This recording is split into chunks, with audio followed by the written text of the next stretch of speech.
Venimos haciendo una serie de programas de organizaciones políticas que podemos definir de izquierda, en un sentido amplio del término, pero que así los definimos porque nos interesa, junto con los trabajos que venimos haciendo con sindicatos, además de los temas que venimos tratando. Hoy lo tenemos en esta serie temática, a Fernando Esteche, conocido por muchos, por las cuestiones de la vida, conocido por mí también desde hace muchísimo tiempo atrás, cuando compartimos algún trabajo académico. Él es profesor de historia, es doctor en comunicación social, es analista geopolítico y es dirigente de la organización política o partido político, él definirá, Encuentro Patriótico. Hola Fernando, ¿cómo estás? Un gusto tenerte acá y un gusto reencontrarte después de muchísimo tiempo. Bueno, me robaste lo del reencuentro, un gustazo para mí el reencuentro con vos. Bueno, bienvenido. Bien, la idea es hablar de Encuentro Patriótico. ¿Qué es Encuentro Patriótico? A ver, ¿qué nos puedes contar? Mira, lo que pretende ser, el que es y el que pretende, te cuento. Lo que pretende ser es la pesadilla del sistema, la pesadilla de los que mandan, ¿no? Somos un peligro que florece, es la consigna fundacional nuestra, Ah, mira qué bien. tomando ahí a los poetas nacionales. Y en esa pretensión vamos andando. ¿De qué se trata? Somos la confluencia de distintas experiencias militantes con trayectorias que uno podría encontrar comunes, pero que también son diversas en cuanto a los lugares donde cada uno fue alineándose o la experiencia que fue haciendo. Y estamos concentrando lo que sería la experiencia de Tupac Amaru a través de Coco Garfanini, que fue su coordinador nacional de la organización Barrial Tupac Amaru. Ahí Coco es parte de... Coco y los compañeros que vienen con Coco es una de las vertientes. Otra de las vertientes son la que viene con Fernando Gómez y los compañeros. Te nombro a los compañeros porque son de alguna manera los exponentes de estas tradiciones, que viene de la tradición de los DESCA, de los descamisados, ¿no? Es una organización, tanto la Tupac como los DESCA fueron organizaciones de alguna manera de lo que yo llamo el pan-kirchnerismo, todo ese espacio grande del kirchnerismo. Hay una organización que viene de otra trayectoria, que es la Izquierda Nacional. Ellos vienen de los movimientos sociales y de la izquierda trotskista. Es una confluencia entre movimientos sociales y algunas rupturas de la izquierda trotskista que constituyeron una organización que se llamó Izquierda Nacional y que ahora ha confluido en esta propuesta de encuentro patriótico. Después viene la experiencia de la que yo sería el exponente, que es la experiencia de la organización Quebracho y todo lo social, político, reivindicativo que eso importa. Así que de alguna manera yo te diría, y el perfil que estamos planteando, cuál fue la intención o la necesidad que nos juntó, viste que algunos dicen los une el espanto o estas cuestiones, nosotros renegados con eso y pretendiendo ser ese peligro que florece, no nos unimos por el espanto, sino que nos unimos a partir de una caracterización común de cómo está la situación política, cómo está el sistema político, con mucha complejidad. Fueron por lo menos 2 años. Yo te diría que, mira, desde que yo salí de la última cárcel que me tocó pasar, y casi inmediatamente nos conectamos con Coco Garfanini, con Fernando, y empezamos a hacer una convocatoria de concentración de cuadros, porque la primera valoración nuestra fue que había una debilidad estructural a nivel de intelectuales orgánicos, de intelectualidad política, de cultura política, y entonces planteamos primero concentrar cuadros, a partir de ahí plantear diagnósticos, a partir de los diagnósticos planes de acción o caminos a seguir, y desde ahí, o sea, a partir de la táctica y la estrategia, los atributos organizativos que fueron necesarios. Así que eso es un poquito, si querés, como presentación muy rápida de qué sería Encuentro Patriótico, que no deja de estar en el espacio nacional, popular, revolucionario, antiimperialista, anticolonialista, y después discutiremos la cuestión esta de izquierda o derecha y estas cuestiones, si querés. Anticolonialista, espérate que me lo anoto porque si no, y antiimperialista, porque de esto vamos a hablar. Dijiste una caracterización común. Y una debilidad de intelectuales orgánicos y cuadros. Una caracterización común, ¿en qué coincidieron en esa caracterización común? Cuando haces una caracterización común tiene que ver con la situación política nacional, la situación política internacional, la situación, me imagino yo, de las distintas clases, las relaciones entre las clases sociales, el nivel de formación política de la población en general, etcétera, etcétera.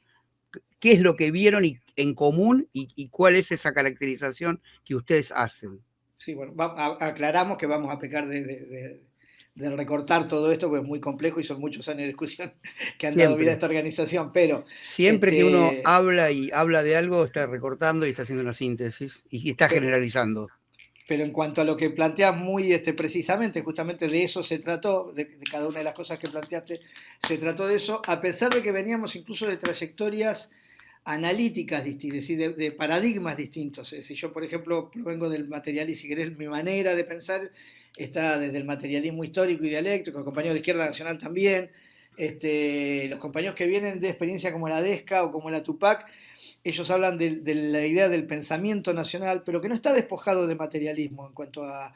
Pero sí la construcción de categorías, nomenclaturas, distintas cuestiones bueno, que hubo que construirlas y tener la audacia y la voluntad, la trabajosa voluntad de querer ponernos de acuerdo. ¿Sí? Porque también, si querés no ponerte de acuerdo solamente con cómo nombrás una cosa, podés lograrlo.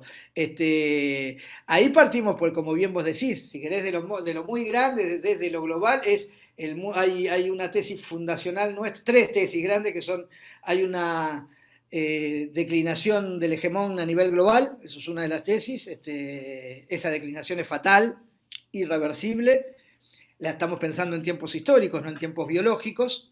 Eso es una declinación además de la que dan cuenta ellos mismos. De hecho, Trump, llamándose MAGA, hagamos de América Grande de nuevo, está dando cuenta de esta declinación.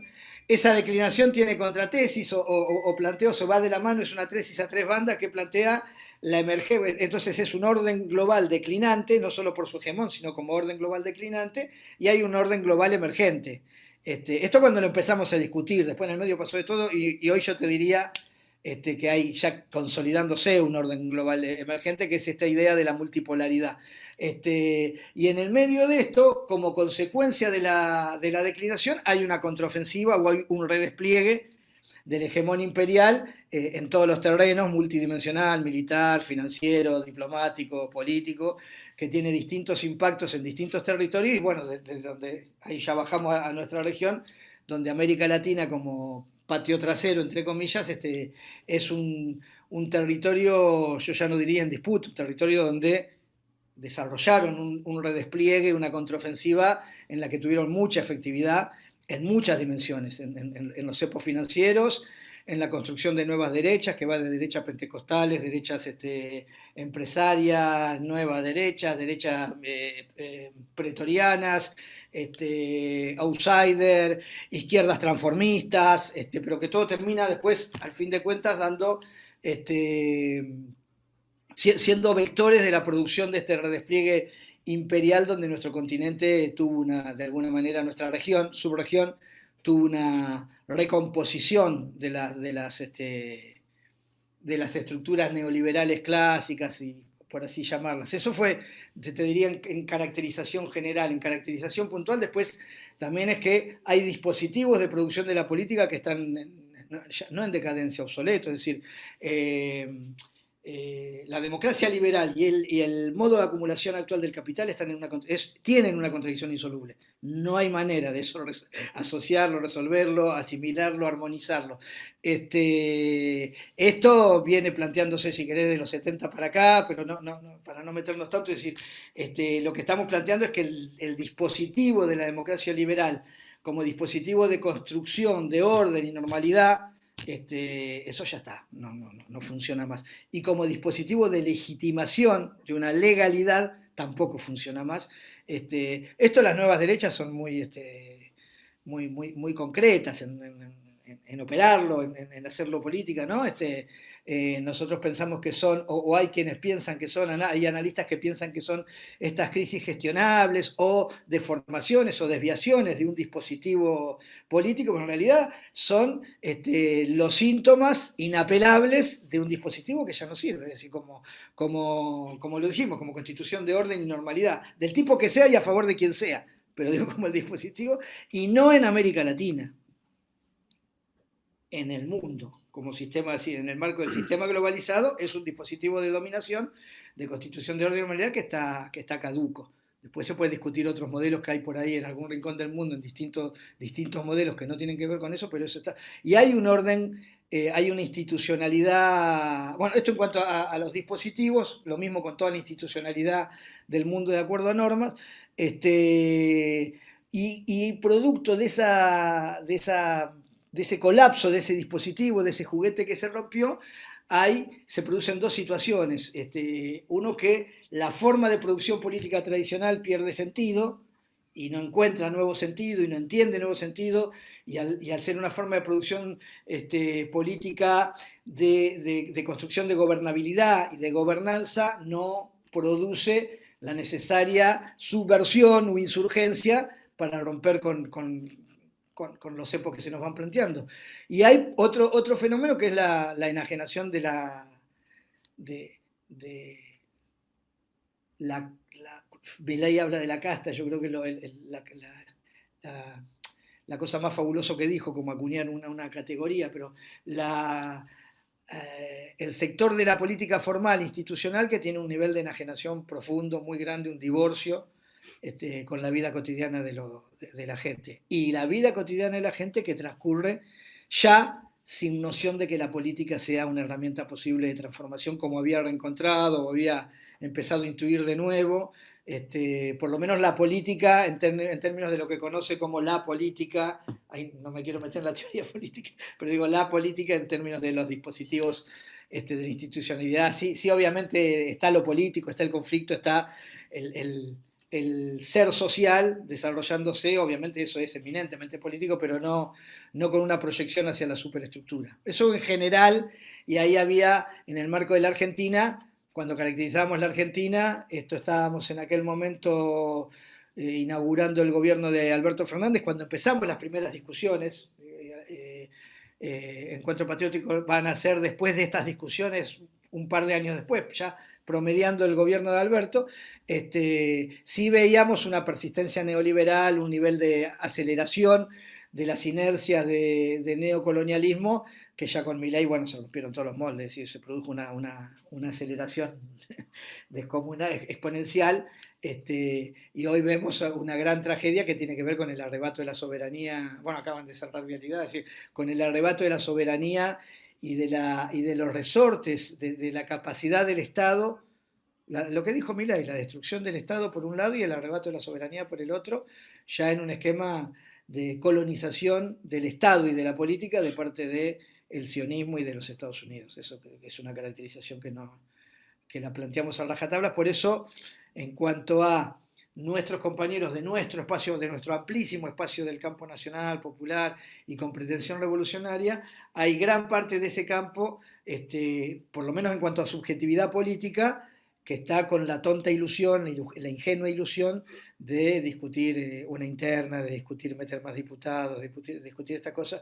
Nosotros estamos hoy por hoy, te digo, afuera de esa discusión, tratando de encontrar una táctica política, o primero una estrategia y de acuerdo a una táctica que pueda dar vuelta a esto como una media. Sí tenemos claro que no es ganando una elección, ni existe eso como posibilidad en el mediano y en el largo plazo, en términos de lo que sería ganar desde el punto de vista de la construcción de un proyecto popular, porque no hay tampoco dispositivos de producción de la política que tengan carnadura popular. Hay dispositivos de producción de la vida cotidiana de la gente que tienen carnadura popular, el narco, por ejemplo, las bandas, las hinchadas, distintas cuestiones. La política no, la política hoy no tiene territorialidad en términos de control territorial, de que la vida cotidiana circule en torno de la política. Tenés algunas subjetividades políticas intensas, ¿sabes? Que saludamos, que celebramos, pero que además tienen esta tara del democratismo liberal. Entonces, ¿A quién te referís? no, en general, ¿no? Pero digo, tanta energía puesta, por ejemplo, de la poca gente que pone genuina y formidable energía y lamenta y le duele de verdad la prisión de Cristina Kirchner, por ejemplo. Y va a la Ajá, cárcel, y va a Parque Lezama, y la está bien. dirigencia política se les caga de risa, está en otra. Mientras ellos están llorando y desesperados por Cristina y se quedaron sin horizonte, el resto de los que acompañan y que está alrededor de eso ganó un horizonte, no se quedó sin horizonte, ganó lugares en las listas, ganó protagonismo, ganó interlocución. Bueno, eso es una gran tragedia de la política. Digo, algunos lo celebran como, mirá, qué bueno, por fin, entonces se va a desmoronar todo. Para nosotros es una tragedia porque es defraudación tras defraudación tras defraudación. Eh, si no es ganando elecciones, y vos decís que la política no es un campo hoy de síntesis o de concreción de lo popular, entonces, ¿cómo se hace política? ¿Cómo consideran ustedes No, que se tendríamos que tiene definir. que se tiene que trabajar? ¿Cómo intentan llevar adelante vuestra propuesta? Lo que dijiste de la política lo dijimos, lo dije, y si no lo dije así lo dije mal, de la democracia liberal. La política, por eso te decía, si no nos metimos en teoría de la política, qué es la política y qué es lo político, me refería a la democracia liberal y en ese sentido proyectaría la política ahí. Ahora, yo creo que no hay manera de resolver, o hay dos maneras, que cuando los compañeros que vienen del peronismo dicen un criollo que venga a mandar y a ordenar, entonces recupere el dispositivo del Estado y desde el Estado produzca dispositivos que empiecen a recrear la articulación social, por eso te decía, como dispositivo de construcción de orden y de normalidad, sea con un signo Sí, sí, sí, revolucionario, está claro, bueno, sí. eso es un criollo que venga a mandar, o es que la política gane, sí, que gane construir dispositivos de territorialización de la, pero no por el territorio, no me refiero solo al territorio, territorialización en cuanto a territorio como espacio social, a construir comunidad, que la política tenga, que la expresión de la política, lo político, tenga una producción colectiva, cosa que hace mucho tiempo que no sucede, no Ujú. sucede desde el peronismo. No sucede desde el peronismo. Sucedió antes con el irigoyenismo y si querés sucedió antes con los levantamientos federales, pero si no, no ha sucedido. Y podemos decir que ha sucedido en el Brasil de Getulio, en el México de Cárdenas, podemos encontrar alguno en la Venezuela de Chávez. A veces los dispositivos se dan de arriba hacia abajo y a veces los dispositivos surgen de abajo hacia arriba y eso produce algún movimiento virtuoso de enriquecimiento. Pero nosotros lo que yo me referiera no es que no es ganando elecciones. Ojalá se ganaran elecciones. El problema es que no ganamos. Cuando pongo la primera persona del plural, estoy hablando del proyecto popular. Acá puede ganar elecciones, eventualmente, alguna ingeniería electoral puede hacer que un candidato con el escudo de un partido pretendidamente popular gane una elección. Ya pasó, ganó Alberto Fernández y la vicepresidenta era Cristina Kirchner. Y no Ujú, gobernaron para el pueblo, gobernaron contra el pueblo. ujú. No gobernaron para la nación, gobernaron contra la nación. Entonces, eso te digo, no hay condiciones estructurales de cómo se produce la inercia de la producción política institucional que pueda salirse si no es con un gran movimiento de subversión, con un gran movimiento de subversión, que sería, qué sé yo, Chávez reformando la constitución en Venezuela, Evo lo que hizo en Bolivia en los primeros momentos, ese movimiento que pueda contener y entender y producir sin marginalizar al Estado Nacional y a la Argentina, sin aislarlo ni marginalizarlo, pero reorientando los intereses. Y no estoy diciendo una locura, esto está pasando en el Sahel, está pasando en África. En el África que nosotros deploramos, despreciamos, que nos parece que está llena de leones, elefantes y animales y selva y negros, y no tienen universidades, ni tienen escuelas públicas estructurales, ni hospitales, ni nada. En esa África, en el Sí, medio, abajo del Sahara, sí. los tipos echaron a patada a los franceses, Ajá. empezaron a acuñar oro, recuperaron la mina de uranio, nada menos que de uranio, hicieron colapsar la energía en Francia. Bueno, no es que no se puede, pudieron ellos. Puta, ¿cómo no vamos a poder nosotros con la experiencia política que tenemos Y no, como acumulado? no solo en un país, sino en tres: Burkina Faso, Sí, Mali sí. y ahora me olvido el tercero.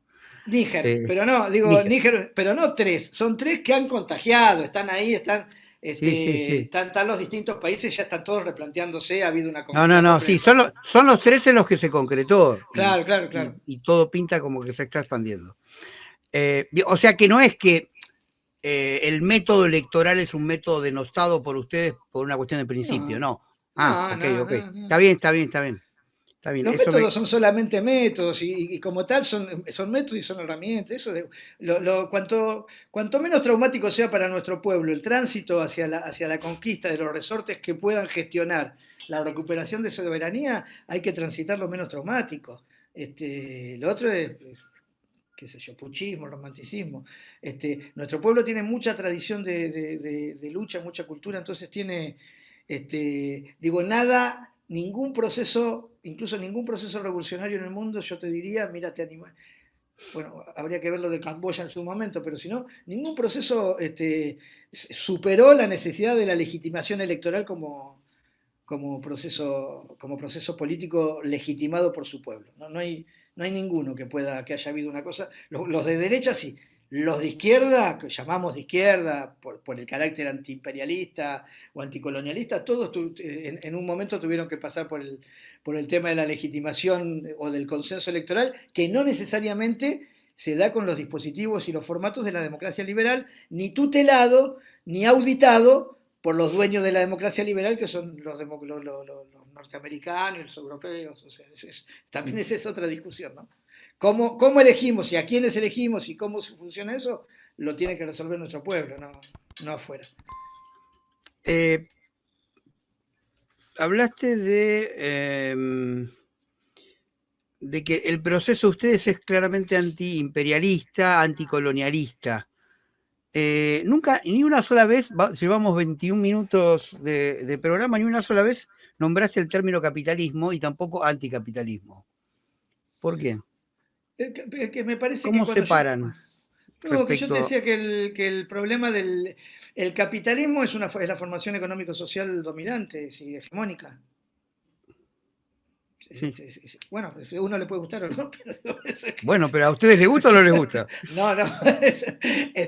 Lo que te digo es que uno trabaja con contingencias históricas. Yo creo que los chinos son capitalistas o son comunistas. Bueno, los chinos están gestionando un proceso de Bueno, construcción revolucionaria, gestionando la posibilidad de lo que ellos entienden que es un impas de lo que, además yo creo, coincido en eso, es un impas de lo que es la declinación la declinación del orden global es también la declinación del capitalismo. La forma de acumulación del capitalismo lleva a la civilización al aniquilamiento, es una forma predadora. Entonces, si seguimos consumiendo como seguimos consumiendo y produciendo como seguimos produciendo y consumiendo como seguimos conduciendo, el mundo implota. Y si las formas de resolución, además, desde el capitalismo imperialista, que cuando decimos imperialismo, cuando nosotros hablamos de imperialismo, hablamos de capitalismo, no concebimos esto con Samir Amin, no concebimos el imperialismo si no es capitalista. Ni al capitalismo sin imperialismo, no hay capitalismo sin imperialismo. Lo demás es, en el marco del juego de la formación económico-social dominante, cómo te acomodás en la formación económico-social dominante y cómo gestionás y tratás de construir soberanía. Para nosotros soberanía es poder del pueblo, entonces el poder también es propiedad. Entonces, si esas son gestiones sociales, gestiones colectivas, gestiones privadas, el problema es cuál es la intención y el objetivo. Yo me imagino un mundo, cuando era más chico, me hacía mis primeras experiencias de lecturas y perspectivas y demás, nos imaginábamos que al capitalismo lo sucedía el socialismo, que es lo que conocíamos como formación económica social alternativa.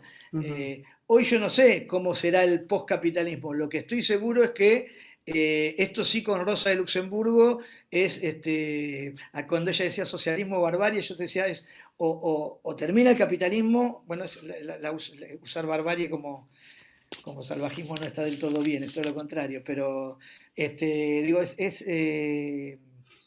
no hay posibilidad civilizatoria, yo creo, en el desarrollo del capitalismo.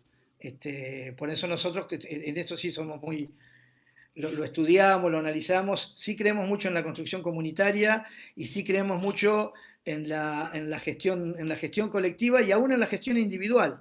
Y aún en la gestión individual con sentido colectivo, pero para que haya sentido colectivo hay que cuajar una cultura colectiva, hay que cuajar una cultura de interés nacional, de acompañamiento. Y eso es un movimiento que estamos muy lejos todavía de poder ni siquiera imaginarlo, pero en nuestros papeles, sí que, por decirlo de alguna manera, está pensada una sociedad de ese tipo que obviamente no puede ser solamente la administración jurídico-política de la Argentina, si es que sigue existiendo los próximos años, porque ya está, sino que tiene que ser un movimiento de formación económico-social global. Por eso nosotros apostamos al multipolarismo, pero el multipolarismo, si me preguntás como objetivo, sí, creemos en el nuevo orden social global que impulsa y tiene al multipolarismo como forma predominante.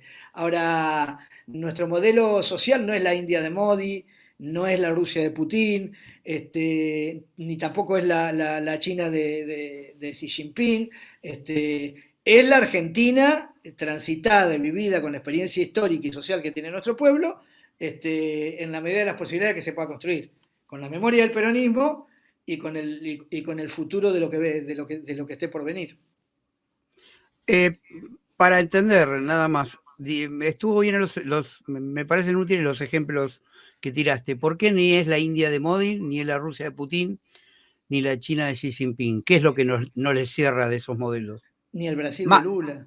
Bueno, más allá de que no son Argentina, ¿no? Más allá de una cuestión histórica de nuestra la desigualdad, la absoluta desigualdad social, las asimetrías sociales. Nosotros estamos planteando una Argentina, pero ni siquiera es de todos iguales, porque no somos todos iguales, es una estupidez decir somos todos iguales. Pero sí una integración social que tenga que ver con la realización de cada argentina, cada argentino en la medida de sus posibilidades, capacidades y en comunidad. Eso estamos pensando, no estamos pensando nada estrafalario.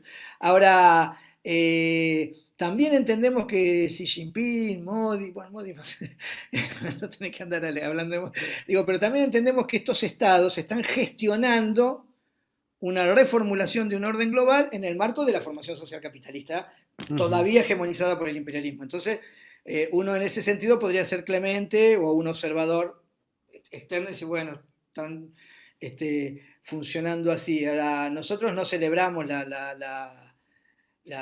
el nivel de desigualdad social que hay en los principales, digo porque nos metemos a hablar de esto. La principal asimetría social está en Europa, está en Occidente. Occidente es lo peor. La porquería de la civilización es Occidente. Pero no vamos a celebrar ni vamos a dejar de ver que hay asimetría y desigualdad social en los países que son los principales protagonistas de la construcción del nuevo orden global. Aún en los del sur global.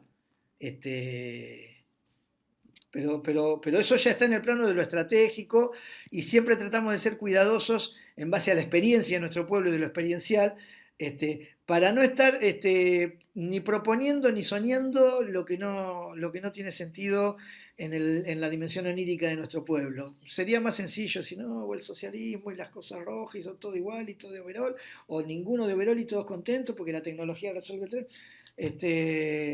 No tenemos una utopía romántica en ese sentido. Tratamos incluso hasta de descolonizar el horizonte, en cuanto, si el horizonte es eso, donde se aloja la utopía, para que la utopía sea lo más carnal, lo más experiencial, lo más posible de que cuando se le explicamos a cualquier argentino y le decimos queremos hacer esto de la Argentina, el argentino la pueda entender. Bien. A ver, ¿con qué se identifican históricamente y a nivel de los procesos latinoamericanos? ¿Tienen alguna clase, algún tipo de identificación? Bueno, nosotros tomamos como referencia, sin que esto implique seguir ese modelo, tomamos como referencia tal proceso argentino-latinoamericano. No, hay en nuestra organización, la mayoría de los compañeros son peronistas, mayoritariamente peronistas. Peronistas. Mayoritariamente peronistas. ¿Y por qué no están en el peronismo? Porque el peronismo, es que el peronismo, en cuanto lo entienden los compañeros que vienen del peronismo, es para nosotros, para todos nosotros, no solo para los que vienen del peronismo. El peronismo es una identidad política, es la identidad política nacional.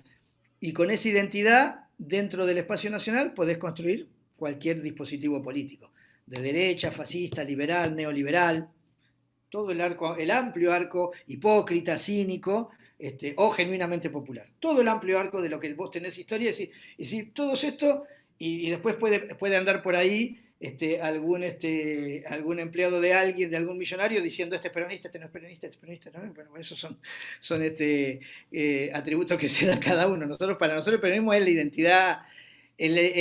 Hasta aquí ha funcionado como funcionó el sandinismo como identidad nacional cuando los Nica lo plantearon. Fíjate que lo recuperaron desde el libro de Seltzer, cuentan los propios comandantes, que para recuperar el sandinismo, y fueron con Sandino, y evidentemente cuajó porque era una identidad que se le enfrentó al imperialismo. Después puede discutir más si fue ingenuo, si fue un pelotudo, si se entregó, si estaba a las órdenes de un liberal, de lo mismo que podés discutir si Perón se fue, en vez de irse a Cuba, se fue a Paraguay. Todas esas cosas que están en la cuestión anecdótica, porque se pretende hacer de constituir identidad política desde alguna anécdota puntual, y la verdad que la identidad política trasciende todo eso y es histórica, y es de qué lado estuvo el movimiento, de qué lado estuvieron los trabajadores y el movimiento popular, y de qué lado estuvieron los rufianes de este país. Y desde ahí podríamos identificarlo con muchos procesos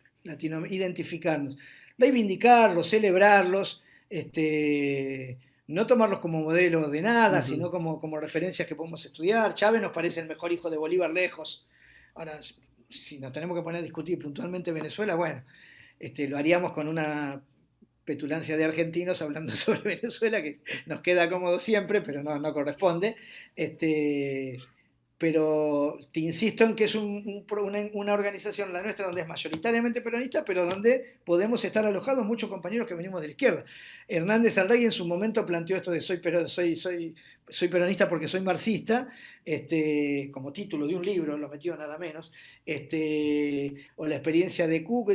Es esto de ponerse a bucear a ver si las discusiones FARC-ERP, en función de la integración de Fara Montonera, pero todas esas cosas a mí siempre me parecieron entelequias pretenciosas, como para andar teniendo que dar explicaciones de por qué uno está en cada lugar, y la verdad que uno siempre está en el mismo lugar, del lado de los sectores populares, y del lado de los sectores populares está esto. Ahora, puede gustar más o menos, pero es esto, y esta es la identidad, y si alguna vez surge algo que supere eso, hasta aquí no ha surgido, nos contendrá a todos, o contendrá esta experiencia como parte de eso. Yo creo que indudablemente nadie en el mundo, más allá de la pretensión de muchos compatriotas uruguayos que siempre dicen el problema que tienen ustedes es el peronismo, y nosotros, ¿cómo el problema? Es la ventaja que tenemos el peronismo, no es el problema. El problema tienen ellos, con Mujica y todos esos presidentes que tienen que dicen que son de izquierda y son todos neoliberales. Nosotros no tenemos problema porque nosotros sabemos que como identidad popular puede ser secuestrada, arrebatada, o incluso expresar alguna facción popular que tenga una intención política de mierda, neoliberal, transformista, lo que fuera. Esto que acabas de decir, esa identificación con el peronismo, cuando hablamos de peronismo uno puede decir, bueno, podemos obviar un montón de líderes y los últimos presidentes que se identificaron como peronistas, pero claramente peronismo es Perón. Por lo tanto, si tenemos que tomar como referencia de qué es el peronismo, es los gobiernos de Perón. Pongamos por lo menos el primer gobierno de Perón. ¿Tampoco es eso? Pero es que eso es una trampa, porque fíjate que Trotsky, nada menos que Trotsky, si uno dijera, y cuando se habla de trotskismo, uno tendría que tomar, bueno, trotskismo puede ser muchas cosas, pero uno para hablar de trotskismo tendría que hablar de Trotsky, si dijera esto. Y la verdad que el trotskismo no es Trotsky. Tanto no es Trotsky, que Trotsky, cuando se nacionaliza el petróleo en México, dice literalmente, si esos son trotskistas, entonces yo no soy trotskista, discutiendo con la filial americana y mexicana de los trotskistas. Por lo que te digo que las identidades están mucho más allá del acontecimiento y de la persona. Pero sí hay una cosa que es experiencial, que es lo que construye la identidad, que es lo que vos decís. Sí, el primer gobierno peronista es claramente experiencial y fundante en la Argentina, pero más allá de Perón, porque además Perón podría haber sido Perón, o digo, los hombres también son consecuencias, yo por lo menos no creo en los hombres hay hombres extraordinarios, vaya si los hay, pero digo, son hijos de las condiciones históricas, no me cabe duda. Hoy en día el Che Guevara no podría existir. Bueno. Sí, lo tengo clarísimo. Perón... está claro que lo tenés claro, y que digo, pero para ser claro a la gente que nos pueda ver. No, no, no, no, seguro, seguro. Está bien. Pero bueno, pero estamos de acuerdo, digamos. La experiencia del primer gobierno peronista. Eh, es- Está clarísimo que el primer gobierno peronista, comparado con todo lo que venía antes, trajo una serie de mejoras impresionantes a la clase trabajadora, a los sectores populares, pero tenía un límite, digamos. O Sí. sea, Perón tenía claro de que no quería ir nunca más allá de ese límite. El problema es que tuvo que la burguesía argentina no lo entendió nunca y lo tomó como un enemigo cuando lo tendría que haber tomado como un aliado, porque la burguesía argentina tenía otro proyecto y porque además es miope y etcétera, etcétera. Porque el tipo quería construir una sociedad capitalista que funcionara, desarrollada, donde obviamente la clase trabajadora se llevara un poquito más de la torta de lo que se venía llevando históricamente. Pero por todo lo que vos explicaste, me suena que no es el objetivo de ustedes eso, generar un capitalismo con un reparto más equitativo e igualitario. Entonces no entiendo por qué um, esa referencia tan importante al peronismo, digamos. Yo puedo entender las identidades personales, históricas, digo, que venís del peronismo, porque, bueno, porque fue claramente en términos de masas el movimiento más importante que tuvo la Argentina del siglo XX, por lo menos. Pero no hay ahí, no hay algo que hace ruido, no genera una limitación el referirse tanto, el referenciarse tanto en el peronismo.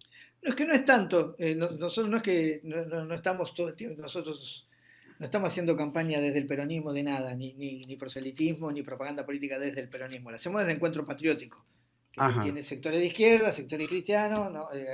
Que no viene del peronismo y sectores del peronismo, que te señalo, para serte honesto con cuál es la composición, son mayoritariamente Sí, sí. compañeros que vienen de esa experiencia. Ahora, para dividir algunas cosas, Perón, primer gobierno, la redistribución no es un poco más, es la mitad de la ganancia. No obstante lo cual, no deja de existir la plusvalía y en la explotación del hombre por hombre. Pero es la mitad, no es un poco más, es el proyecto. Perón Está bien. pensó en el marco de un, digo, pero pensó en el marco de un proyecto, en un momento histórico del capitalismo en expansión Ujú, y de consolidación de un nuevo hegemón global, pensó un ujú, proyecto que no era ni el de Occidente ni el del socialismo real. Dijo, este no ujú, me gusta, aquel no me gusta. sí, Pensó ese. ujú. Podemos estar de acuerdo, ¿no? Digo, claramente era mucho mejor que ambos, es decir, en cuanto, ¿No? por lo menos la experiencia que hicieron los argentinos. Ahora, está contextualizado históricamente. Ahora, nosotros, Ujú. claro, ¿por qué no pensamos eso? Porque contextualizado histórica, porque justamente sería descontextualizar, que eso es lo que le pasa a todos los que nos vienen con los libritos, los discursos y a los que hacen ortodoxia impostan, ¿no? Porque además impostan peronismo y después laburan para los yanquis. Pero bueno, vienen y te impostan peronismo y te dicen, acá habría que hacer esto y esto y esto. Y la verdad que nosotros tenemos algunas lógicas, algunas ideas, algunas propuestas. Hemos hablado con tipos que son cuadros de gestión, han sido cuadros de gestión muy importantes, como en su momento que yo, Julio De Vido, Roberto Barata, sobre los problemas de la energía, los problemas del desarrollo de un plan estratégico territorial.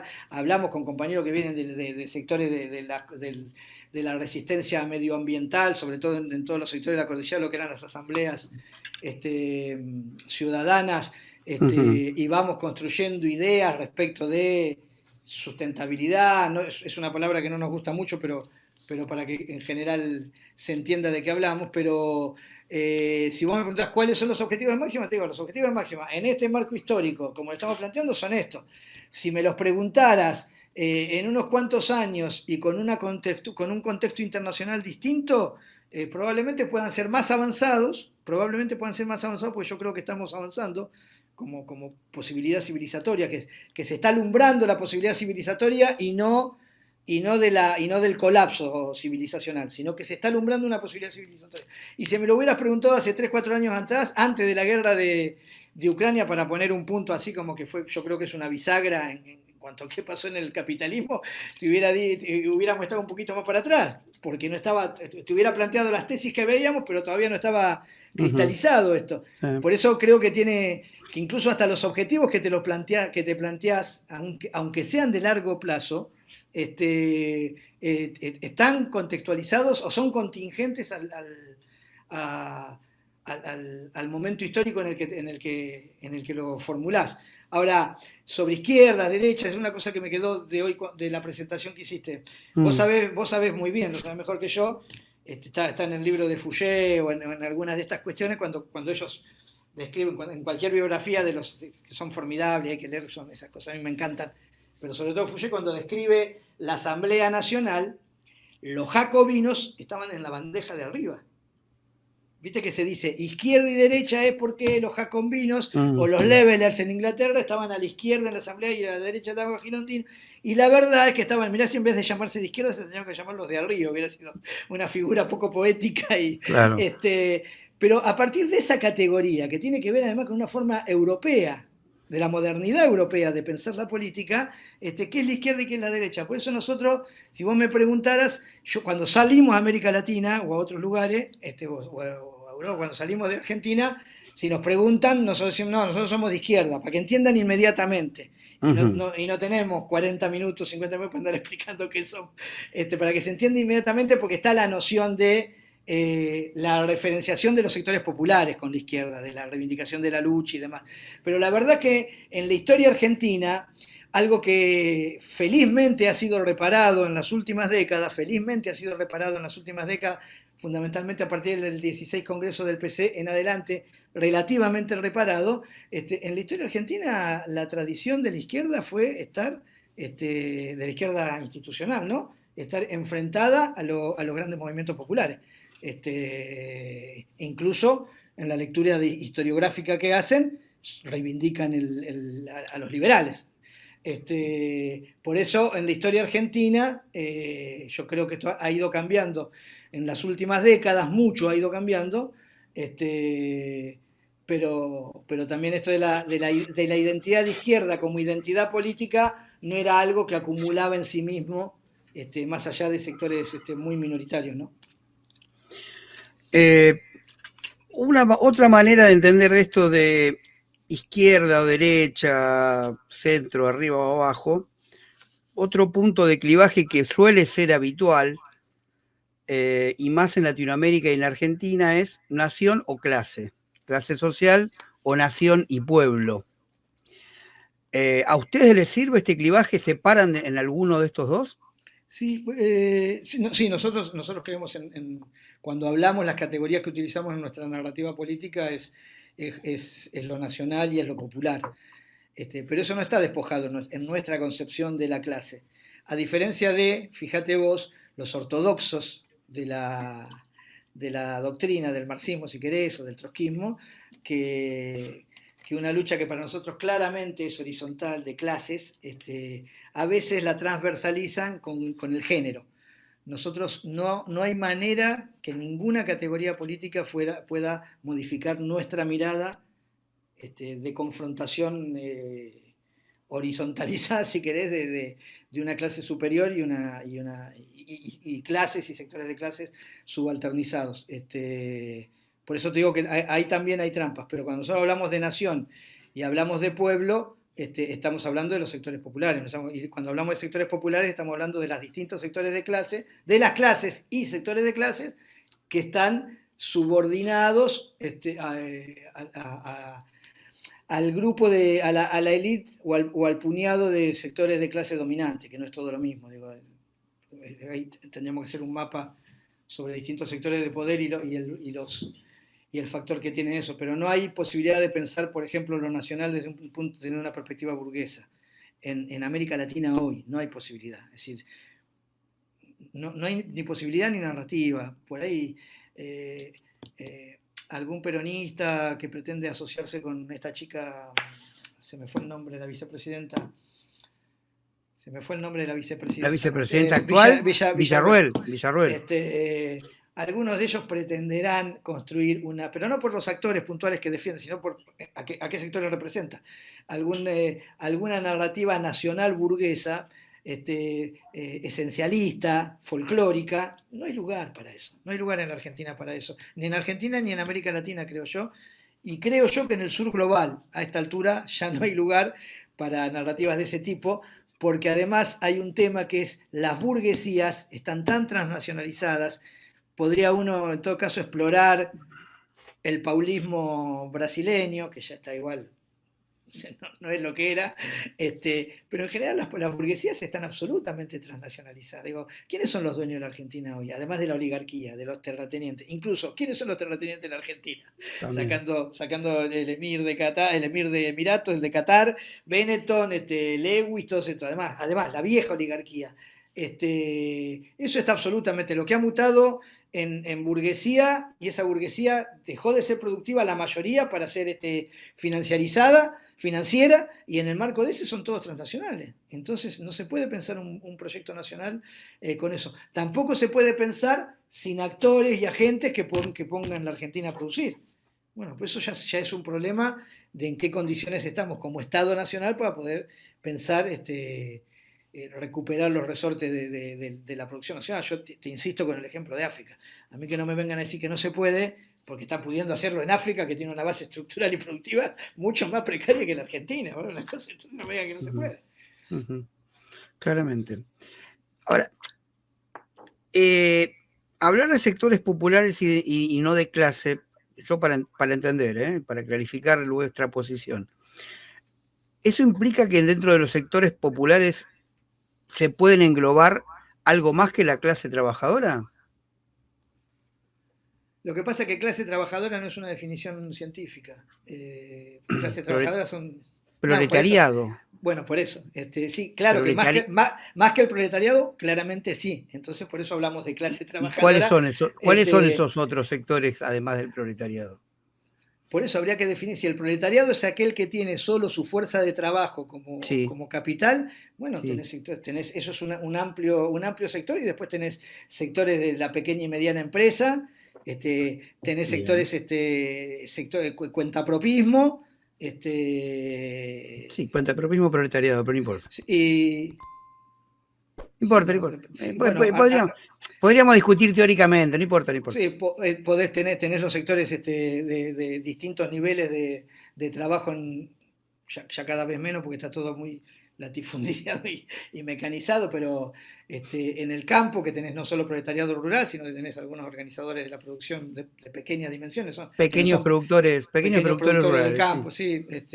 Hay sectores, ¿cómo no? Todo lo que, por eso se dice clase trabajadora en general, y no tiene que ver con los criterios, bueno, los comerciantes, no tiene que ver con criterios de sectores comerciantes urbanos. O sea que ustedes piensan que la pequeña burguesía puede ser un sector, una clase, que puede estar del lado de esta revolución nacional y popular, digamos. Y la pequeña burguesía también habría que definir a qué nos referimos, pero el sector ese vos lo nombraste. Al que todos llamamos, que no sé si pequeña burguesía, chequemos, pero si dije, no sé si dije, pero bueno, si es ese sector, que vamos a decirle pequeño. Los sectores que vos nombraste.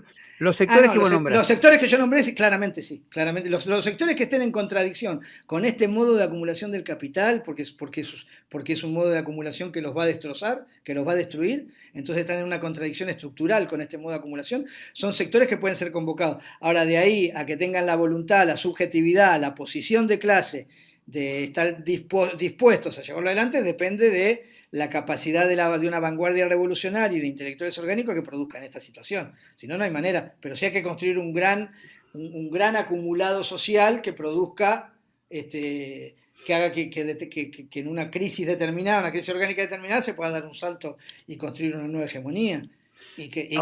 Cuyo comando esté en manos de los trabajadores, no de los sectores, que ese es el gran debate que hubo, porque además los intelectuales en general de las vanguardias son intelectuales que responden más a sus intereses naturales de clase, y por lo tanto pequeña burguesía, si querés, o burguesía, que a los intereses de las clases que dicen representar. Entonces ahí es donde se producen estos grandes chispazos en los procesos que han tenido algún tipo de entronamiento en la administración de los estados. Y estos sectores... pequeños productores, cuentapropistas. Coincidimos en que últimamente son algunos de los sectores que en términos de subjetividad política son aquellos más alejados de cualquier clase de cambio. ¿Y por qué pasa entonces? ¿Por qué considerás o consideran que pasa esto? Es la gran paradoja del kirchnerismo, además que se queja de que los empoderó y los Claro, enriqueció y no lo claro. votaron. Bueno, pero uno no hace la cosa si haces la cosa para que te voten, hay un problema de principios, pero son clases que tienen una estructura intelectual, hay una cultura política conservadora. La cultura política es naturalmente conservadora. Es revolucionaria y subversiva cuando estás en crisis orgánica, sino naturalmente es conservadora, aún en un Bien, proceso revolucionario. bien. Aún en un proceso revolucionario. Entonces, uno lo que no tiene que hacer es olvidarse de lo propio y ponerse a seducir eso. Porque si te pones a seducir eso y dejas de seducir a lo que tenés que seducir, primero tenés que seducir, convencer, hacer, construir subjetividad revolucionaria en el sujeto revolucionario. Eso es fundamental. Subjetividad revolucionaria en el sujeto revolucionario. ¿Qué son Después te quiénes? pones los trabajadores, fundamentalmente. Ah, bien. Después te pones a seducir a los demás sectores en la medida que tenés ya una fortaleza hegemónica en el núcleo social que está llamado a conducir un proceso de cambio. Si no, no hay manera. Bien. Es el gran problema de la política formal, ¿eh? Se dedican a hacer narrativas electorales para seducir clase media y la clase media los va a cagar siempre. Claro. Y abandonan a los trabajadores, a los que desprecian, los llaman planeros, choriplaneros y todas esas cosas. Trabajadores formales y no formales, ¿no? Sí. O en condición de trabajo o sin condición de trabajo, que no necesariamente son lumpenes. También hay lumpenes, pero digo. Sí, sí. Nombraste género por ahí, como que la Sí. izquierda se ha metido con una cuestión transversal. A ver, Eso, a mí me parece eso, no sé, la izquierda, no necesariamente la izquierda, pero sí la izquierda, el problema que tiene, digo, que pierde de vista y me dice, entonces cuando yo discuto la contradicción fundamental, no principal, la contradicción fundamental es de clases, me dice, no, de género. Bueno, no, de género no es. Para mí el patriarcado no es, la contradicción fundamental es la explotación del hombre por el hombre, no hay otra. No hay otra. ¿por qué te pensás que ha pasado Lo esto? demás son, bueno, tiene que ver con la guerra cognitiva, con las agendas impuestas. No quiere decir que no haya que dar la lucha contra el patriarcado, ojo. Hay que darla. Ahora, no es lo que tiene que articular ni la discursividad ni la organización. Que con eso puedas construir discursividad y organización disruptiva y subversiva. Bueno, Argentina demostró que sí, que con eso podés hacerlo. Ahora, que no te haga perder de vista, digo, hay una imagen que yo no me olvido nunca, que es cuando se vota en Argentina la ley del aborto, las diputadas de la izquierda y del kirchnerismo, que creen que son de izquierda, y los Penato, no sé si sabes quién es los Penato, un arquetipo del PRO, se abrazaron y lloraban juntas, porque votaron juntas.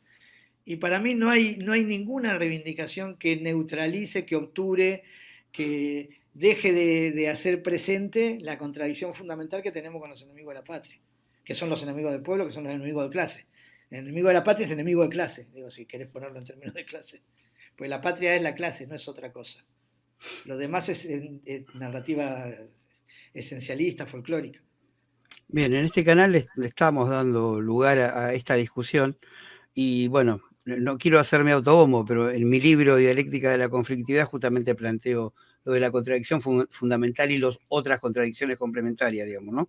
Y claramente hay una terrible confusión, hay una intencionalidad que baja desde las grandes agencias internacionales, ¿no? En fin, bien, me queda claro. Yo lo leí de tu libro, por eso. ¡Ah! No, mentira. Lo voy a leer. Ahora que sé que está sistematizado. No es. No, pero si lo tenés sistematizado es bueno. Sí, está bien. No descubrí la pólvora, pero digamos que cuando yo lo escribí, no es que se lo decía mucho, digamos, ¿no? Tiene un par de años el libro. Tampoco tanto, pero tiene un par de años. No, porque eso tiene una impugnación de plano. Vos, cuando das esa discusión, tenés una impugnación de plano. Más cuando sos varón, porque si esa discusión la da una mujer todavía, pero si sos un varón y haces esa discusión, es como cuando discutís las políticas genocidas del Estado de Israel. Hay impugnaciones de plano que son muy difíciles. Eso le sirvió de excusa a la mafia universitaria para cesantearme de la universidad. Imagínate vos. Porque es como lo utilizan además, es terrible. A ver, tenía anotado acá.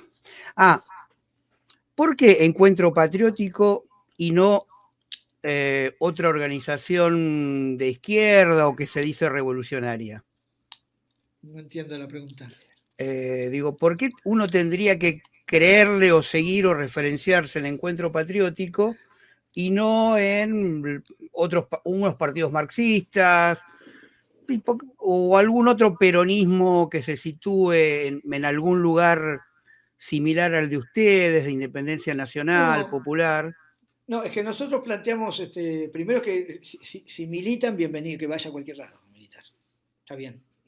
Siempre que sea de este amplísimo campo, a pesar de que nosotros creemos que hay una tara, que es esto de la reproducción demoliberal, que va a la nada, ¿no? Pero a pesar de eso, bienvenido sea que se metan en la política, no tenemos la pretensión excluyente y que te decimos, no, mira, somos nosotros y esto no la tienen clara. Es una experiencia que habrá que hacer. Lo que nosotros podemos decir es cuál fue nuestra experiencia. Fue concentrar cuadros, construir un diagnóstico común y plantear un camino político en base a ese diagnóstico, que este diagnóstico impugna la forma de producción política actual, viene de haber hecho una experiencia, una reivindicación, de acompañamiento, maltratados, deplorados, vituperados, o vilipendiados, algo de consecuencia política en el lomo tenemos, compañeros que han sufrido cárcel, persecución, que han puesto el cuerpo en sintonía con el pensamiento y en sintonía con la palabra. Digo, eso para nosotros no es poco valor en la política argentina hoy, y nuestros cuadros fundamentales de referencia son todos compañeros que han pasado por alguna situación de ese tipo.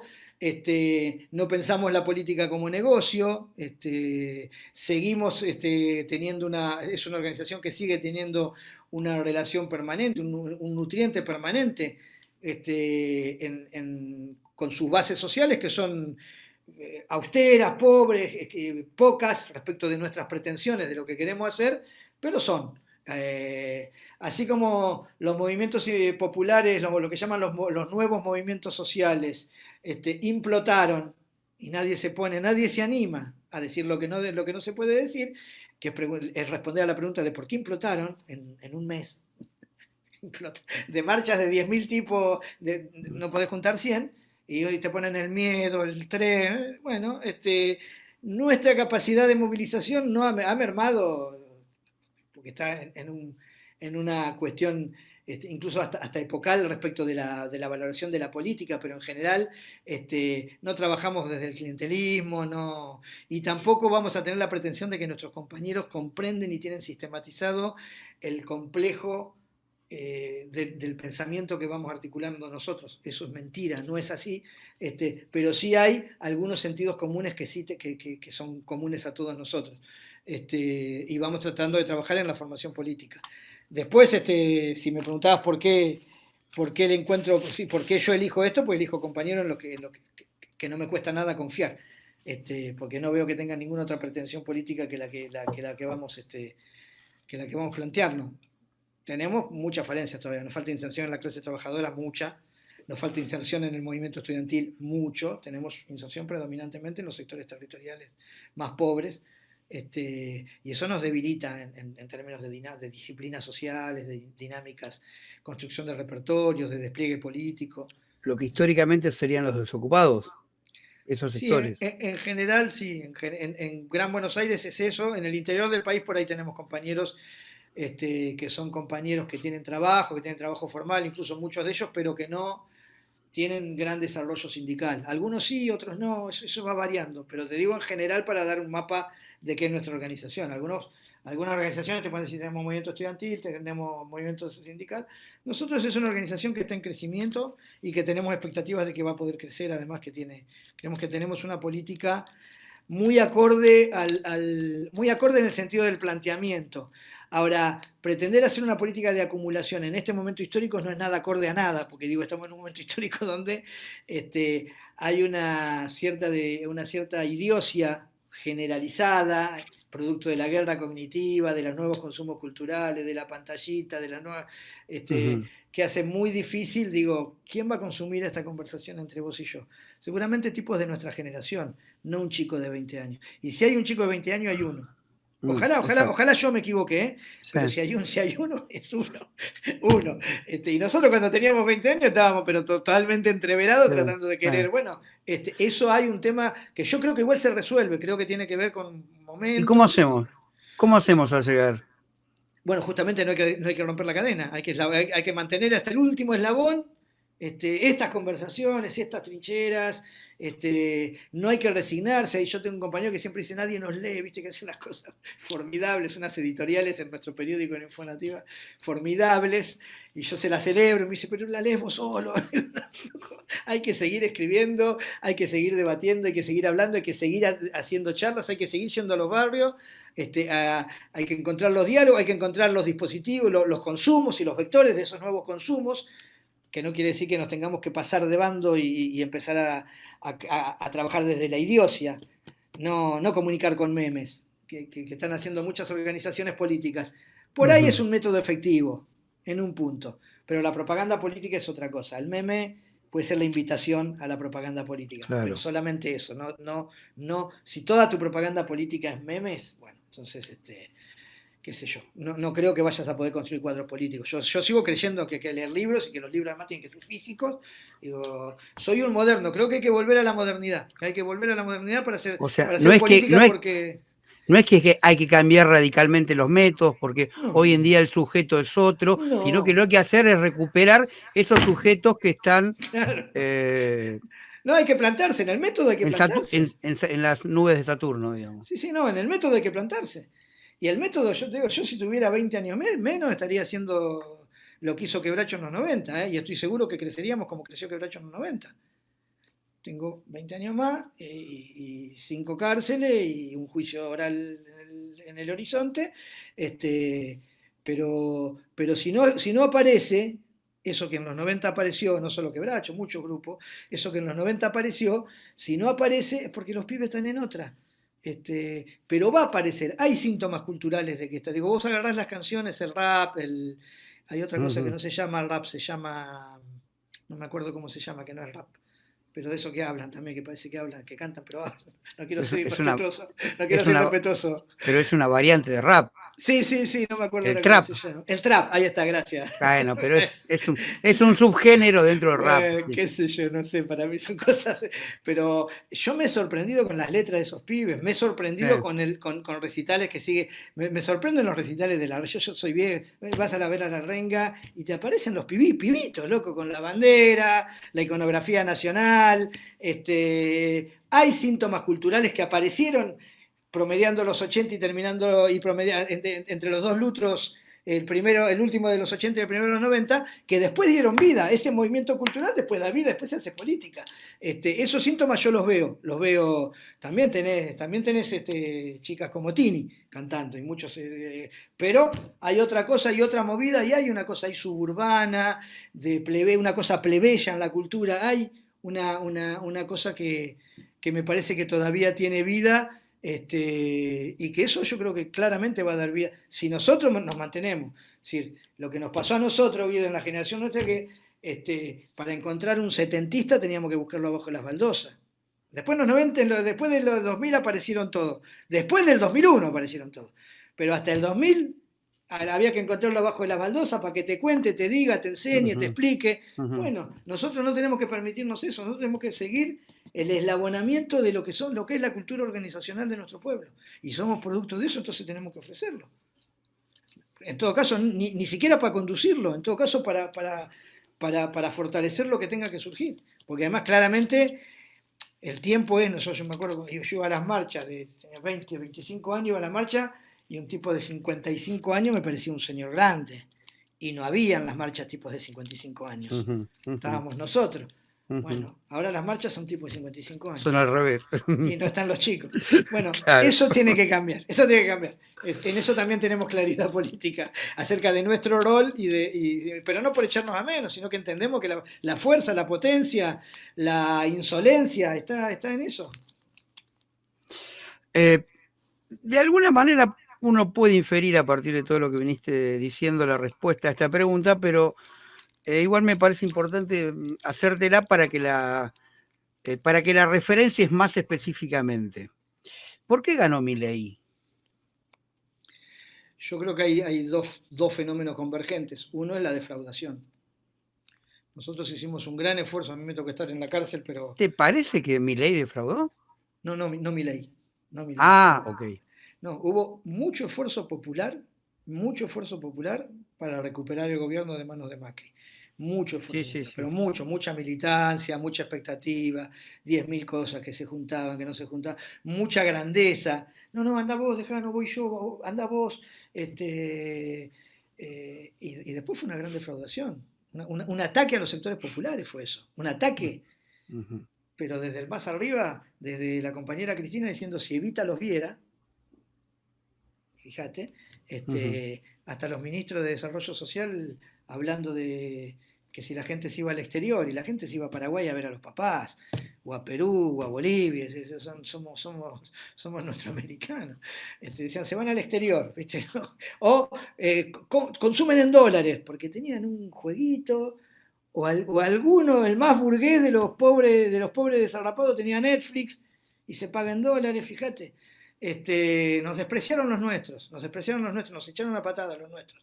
Se olvidaron de nosotros, se pusieron a seducir a los culos rotos. Y ese es uno de los fenómenos, y la defraudación. Y el otro, y que fue defraudación de la política, además. Porque no tienen otro horizonte de política que no sea esa. Entonces eso fue peor, fue mucho más un mazazo en la cabeza.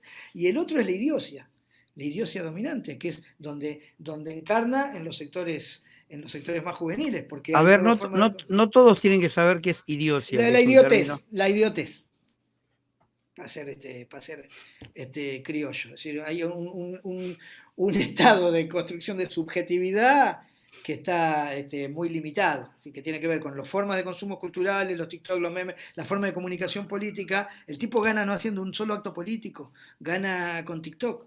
Ujú. Bueno, eso tiene que ver con consumos culturales, en qué sectores ganan, en los sectores populares, en los sectores juveniles, en los sectores que fueron desde Macri hasta Fernández, abandonados por la política. Entonces, ¿y con qué discurso? La casta, vamos a terminar con la casta. Yo lo voto con ese discurso. Eso es Evita, ese es el discurso de Evita. Bueno, lo Claro. dijo un loco hijo de puta, es tan grave que además se le cree a alguien, más allá de su peinado, se le cree a alguien porque tiene saco corbata y porque le da legitimidad a su voz los medios de comunicación y el algoritmo. Por eso le creen. Si no, sería una cosa increíble, o sea, no se le podría creer. Por eso ganó Milei. Y va a seguir ganando Milei en la medida en que no se ofrezca una alternativa política que a todas vistas no sea ya una defraudación anticipada. Vos te imaginás que si los tipos están peleando entre sí, si es uno, si es otro, está claro que están peleando la de ellos, no están peleando por la gente. Sí. A ver, yo agregaría otro elemento, a ver qué te parece. La falta de corrección política de Milei, que es un elemento que habitualmente tiene que estar de este lado. No, Lado eso es la derecha. Eso es la derecha en el mundo hoy. está bien, pero digo, históricamente y por cuestiones naturales tiene que estar, ya sé que no te gusta el término izquierda, pero vamos a pensar que estamos hablando para afuera, del lado de la izquierda. La falta de corrección política tiene que estar del lado de la izquierda. Es que la derecha es subversiva, Guido, eso es lo que ha pasado. La derecha se volvió subversiva. Y la Claro, izquierda, y la izquierda está defendiendo, la izquierda en Argentina, ¿no? Y en el mundo, pero la izquierda te en pide, Occidente. vamos a la justicia a quejarnos, Pero vamos a ese es ganar diputados para levantar la pero mano. eso tiene que ver con lo que hablamos antes, con el wokismo, Claro, ¿no? El sí, wokismo es corrección política, el wokismo es conservador, sí, es sí, absolutamente sí, sí. conservador. Obviamente. Esta nueva derecha, esta extrema derecha, como la llamamos acá en este canal, es justamente esa característica y una sociedad con casi nula formación política, idiocia esto, como lo llamás vos, bueno, cansada porque ninguno de los anteriores le solucionaba sus problemas, un tipo que viene y dice, hay que romper todo, y eso pegó, digamos, ¿no? Sí, es que eso es así. Pero digo, no es un fenómeno porque el tipo es muy histriónico, entonces se vuelve un fenómeno singular. Pero no es un Sí. fenómeno argentino, es un No, fenómeno no, no. de Occidente. No. La derecha es subversiva, la izquierda produce gobernabilidad. Y Claro, eso es lo exactamente. que deja de ser de izquierda. Digo, para mí, si está produciendo gobernabilidad, en gobiernos que gobiernan contra el pueblo, lo que tiene que hacer es no producir gobernabilidad, tiene que insubordinar, subvertir, Exactamente. insurgir. Bueno, esas palabras, subversión e insurgencia, no están en el horizonte, no están en los manuales de ninguna organización política que hoy se esté planteando de izquierda. A lo sumo una peleita con la policía, 3, 4 palos en la cabeza, un repertorio más o menos entre transpiración, sangre y dolor. Eso no es ni revolución, ni insurgencia, ni pelea, ni combate callejero. Son pelotudes, porque enseguida además eso lo quieren coronar o cristalizar en una presentación judicial o en una presentación parlamentaria. Y los poderes hoy no existen, eso ya está, ya es todo mentira. Es más, yo te diría, ¿por qué no renuncian todos los diputados? ¿Por qué no se van todos? Si es una mentira eso. ¿Por qué no se van todos y le restan, le quitan ese resto de legitimación a la mascarada republicana de Milei? ¿Por qué no renuncian todos? En este país, en los 90, 8 diputados, vos te voy a acordar, 8 eran.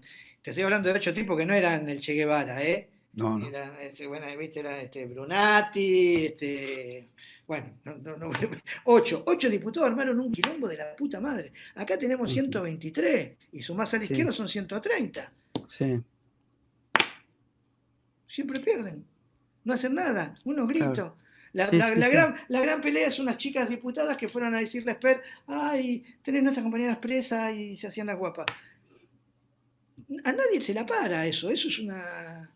No es por ahí, eso no es subversión, eso no es insurgencia, eso no es acumulación política, y eso es jugar a los jacobinos y a los girondinos sin guillotina. Bueno, si no hay guillotina. Claro. Pero es como un juego de rol, no más que eso, digamos. Exactamente, es eso, solamente eso. Sí. Bueno, un detalle, ¿por qué, siempre me llama la atención, ¿por qué hablas sur global? ¿Por qué decís sur global y no solo sur? No solo vos, digamos, es un término que se viene utilizando. Es una categoría que se ha acuñado desde el surgimiento de la multipolaridad, para integrar, primero porque no es un problema de punto cardinal, además, pero entender lo global ahí está resignificado no en el sentido del globalismo en cuanto a mundialización de la formación económica social burguesa, sino en el sentido de la totalización del sur como única posibilidad de existencia integral. Una categoría que se usa en geopolítica, ojalá se pueda construir una más linda. A mí la palabra global, desde que vino a disimular esto de la mundialización, no me gusta, pero es como se está trabajando hoy para que se entienda los que entiendan. Pero en los 60, 70 se hablaba de sur y de norte. ¿Está queriendo decir algo diferente? No, pero sí, claro, porque en los 60, 70 se hablaba de sur y de norte porque estaba en el este y el oeste. Y el sur y el norte tenía que ver con el tercer mundo, ¿no? donde el este y el oeste, es decir, el bloque soviético y el occidente, estaban en el norte y el sur era el tercer mundo. Está queriendo decir algo distinto, claro, sí. Está hablando porque no estamos hablando más de sur y de norte. Está Occidente, que es el gran debate, incluso si nosotros somos Occidente, somos el sur, por ejemplo. No, nosotros Argentina, que es más, nos es más natural decir somos el sur. Pero a las élites políticas en general te dicen somos Occidente, no somos el sur. Es la integración del sur que incluye China, incluye el Asia, incluye eventualmente el euroasianismo que impulsa Rusia. Es todo en construcción, son categorías absolutamente, yo creo que no son del todo definidas y se van construyendo y deconstruyendo y reformulando. Me hiciste decir una palabra que no me gusta nada, pero... Deconstruyendo. Sí, es fea. Pero para que se entienda de qué estaba hablando. Sí. Bueno, no sé si querés vos cerrar con algo. No, yo te agradezco. Respecto de Encuentro Patriótico, si no, bueno. No, te agradezco la posibilidad de hacernos conocer, del debate, el reencuentro. Tengo conciencia de que muchas de las cosas que nosotros decimos pueden no convencer a algunos compañeros, molestar, inquietar, incomodar, como muchas de las cosas que decimos también pueden acomodar y seducir, pero de eso también se trata la política y somos en eso muy honestos. Lo que sí me interesa decirte es que la convicción que tengo por experiencia vital es que los cuadros que hemos concentrado en Encuentro Patriótico venimos de trayectorias donde, esto que yo te decía que para mí no es un elemento menor, pensar, decir, hacer y el cuerpo en el medio de eso, es casi una práctica natural, digo, no es una impostura, no es un esfuerzo, nos sale así. Así nos ha costado también a muchos de nosotros, pero eso me parece como capital político, me parece fundamental. Así que solamente eso, y decir que no tenemos la pretensión de ser más que nadie ni mejores que ninguno. Creemos que el movimiento popular en la Argentina está en un momento de gran desconcierto y desasosiego, y nosotros tenemos estas pequeñas, este puñadito de certezas, que incluso muchas de las cuales por ahí uno a veces es muy firme cuando habla y no pudo imprimirle el tono